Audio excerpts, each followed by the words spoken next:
عمر بن عبدالعزیز 3 بر اعظم پر حکومت کی. عمر بن عبدالعزیز، بنو امیہ، مروان. عمر بن عبدالعزیز نے اپنے آپ کو قربان کیا اللہ کے لیے، حکومت کو پاؤں کے تلے رکھا اور اللہ کی رضا کو سامنے رکھا. کیسی سلطنت کی؟ جب گورنر تھے تو 60 اونٹوں پہ سامان چلتا تھا. جب امیر المومنین بنے تو بچے کہنے لگے ماں سے، بچے بچیاں 12 تھے، ماں سے کہنے لگے کہ عید کا موقع آ رہا ہے، ابا سے کہو ہمیں نئے کپڑے تو لے کر دیں. ان کی ماں کا نام ہے فاطمہ، بچوں کی ماں کا نام. حضرت عمر گھر آئے، بیگم نے کہا بچے کپڑے مانگ رہے ہیں. حضرت عمر کہنے لگے میرے پاس تو پیسے نہیں ہیں، تنخواہ میں تو مشکل سے روٹی پوری ہوتی ہے، کہاں سے لے کر دوں؟ تو تھوڑی دیر خاموش رہیں بیگم، پھر کہنے لگی آپ ایسا کریں اگلے مہینے کی سیلری ایڈوانس لے لیں، اس سے میں کپڑے لے لیتی ہوں اور روٹی کا خرچہ میں مزدوری کر کے گھر بیٹھے مزدوری کر کے چلا لوں گی، آپ 1 مہینے کی تنخواہ ایڈوانس لے لیں. حضرت عمر بن عبدالعزیز واحد خلیفہ ہیں جن کے دور میں 3 بر اعظم میں زکوٰۃ لینے والا باقی نہیں بچا تھا. یہاں لاہور بھی ان کی حکومت کے نیچے تھا، جنوبی اسپین فرانس ان کی حکومت کے نیچے تھا، کاشغر تک ان کی حکومت کے نیچے تھا، استنبول کے دروازوں تک ان کی حکومت تھی. 3 بر اعظم میں ایک آدمی زکوٰۃ لینے والا نہ بچا. اور اپنا حال یہ ہے کہ بیگم سے کہہ رہے ہیں پیسے کوئی نہیں، کپڑے کہاں سے لے کر دوں؟ اور بیگم طریقہ بتا رہی ہے کہ آپ اگلے مہینے کی تنخواہ ایڈوانس لے لیں، اس سے میں کپڑے لے لوں گی اور چولہے کا خرچہ، روٹی کا خرچہ میں گھر بیٹھ کے مزدوری کر کے کما لوں گی. تو حضرت عمر کہنے لگے ہاں یہ ٹھیک ہے. باہر آئے وزیر خزانہ مزاحم، انہیں بلایا کہ بھائی ہمیں اگلے مہینے کی تنخواہ ایڈوانس چاہیے. اس نے کاغذ قلم آگے رکھ دیا، کہا حضرت اب مجھے لکھ کے دے دیں، آپ 1 ماہ زندہ رہیں گے، میں آپ کو تنخواہ دے دیتا ہوں. چپ کر کے اٹھے، ایک لفظ نہیں بولے. گھر گئے، اپنی بیگم فاطمہ سے کہا بیگم بچوں سے کہہ دو کہ باپ کے پاس کپڑے لے کر دینے کی سخت نہیں ہے. اور خزانے ایسے بھرے پڑے تھے کہ زکوٰۃ لینے والا کوئی نہیں تھا. عید کی نماز ہوئی، نماز کے بعد جب ساری فیملی ملنے آئی اور بچے بھی ملنے آئے تو ان کو دیکھ کر ان کی آنکھوں میں آنسو آ گئے. کہنے لگے بچوں آج تمہیں دکھ تو ہوگا اپنے باپ پر کہ ایک جوڑا کپڑا بھی لے کر نہ دیا عید کا. تو ان کے ایک بیٹے نے کہا ابا جان آج ہم بڑے خوش ہیں، ہمارا سر اونچا ہے کہ ہمارے باپ نے مسلمانوں کے مال پہ ڈاکہ نہیں ڈالا.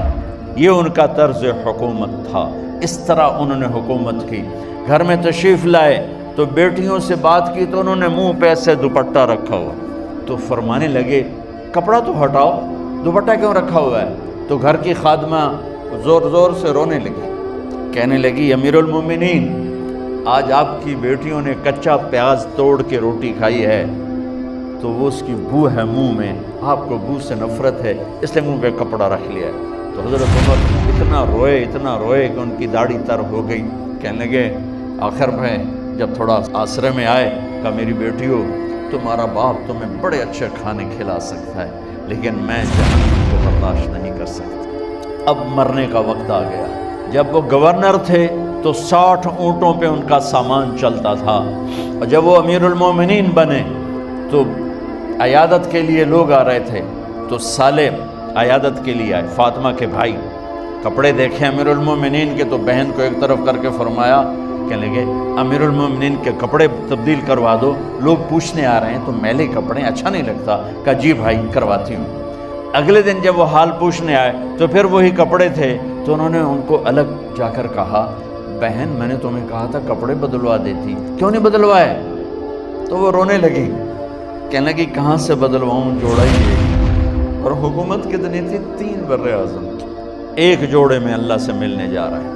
جب ان کی موت کا وقت قریب آیا تو انہوں نے رجا بن حیوہ کو بلایا، ان سے فرمانے لگے سنو میں نے 3 بادشاہوں کو قبر میں اتارا لیکن ان کے کفن کی گرہ کو جب کھول کے دیکھا تو ان کے چہرے قبلے سے ہٹ چکے تھے، وہ رنگ ان کے کالے پڑ چکے تھے. ولید بن عبد الملک، سلیمان بن عبد الملک، عبد الملک بن مروان، عبد الملک باپ، ولید بیٹا، سلیمان بیٹا، یہ تینوں کا ان کے چہرے کالے ہو گئے تھے اور ان کا قبلے سے منہ پھر گیا تھا۔ اب میں مرنے لگا ہوں، مجھے پہلے ضرور چیک کرنا کہ میرا اللہ میرے ساتھ کیا کرتا ہے۔ پہلے تینوں کی ظلم کی حکومت تھی، ان کے چہرے قبلے سے کیوں ہٹ گئے؟ آپ کو عجب بات بتاؤں، ولید بن عبد الملک روزانہ تہجد میں کھڑے ہو کے 10 سپارے پڑھتا تھا، 10 سپاروں کی تلاوت تہجد میں کرتا تھا کھڑے ہو کے۔ سلیمان بن عبد الملک تہجد گزار، عمر بن عبدالعزیز نے اسی سلطنت کو عدل سے بھر دیا۔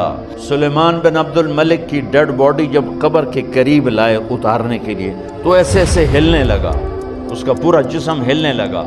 تو اس کے بیٹوں نے کہا کہ ہمارے ابا زندہ ہیں۔ تو حضرت عمر نے فرمایا بیٹو زندہ نہیں ہے، عذاب قبر جلدی شروع ہو گیا ہے، قبر کی پکڑ پہلے شروع ہو گئی ہے، چھپاؤ اپنے باپ کو جلدی۔ جب عمر بن عبدالعزیز کی ڈیڈ باڈی قبر کے قریب کی گئی تو ایک دم ایسے ایک پرچہ ہوا میں اڑتا ہوا سب نے دیکھا، وہ آتے آتے آتے آتے آتے آتے یوں آ کے حضرت عمر کے سینے پر گر گیا۔ سب دیکھ رہے ہیں۔ جب پرچے کو اٹھا کے دیکھا گیا تو اس پہ ایک سطر پہ لکھا تھا بسم اللہ الرحمن الرحیم، اور دوسری سطر پہ لکھا تھا براءۃ من اللہ لعمر بن عبد العزیز من النار، یہ عمر کے لیے جہنم کی آگ سے نجات کا پروانہ ہے۔ 3 بر اعظم کی سلطنت لے کر وہ جنت کا پروانہ لے کر دنیا سے گئے۔ جب ان کو قبر میں اتارا گیا تو انہوں نے رجا بن حیوہ سے فرمایا تھا 3 بادشاہوں کے چہرے دیکھے قبلے سے پھر گئے، رنگ کالے پڑ گئے، مجھے تم نے دیکھنا ہے کہ کیا ہوتا ہے۔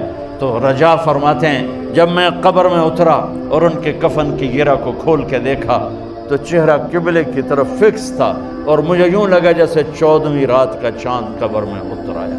اللہ کو اپنی منزل بناؤ، اللہ کو اپنی منزل بناؤ، اللہ کو اپنی منزل بناؤ۔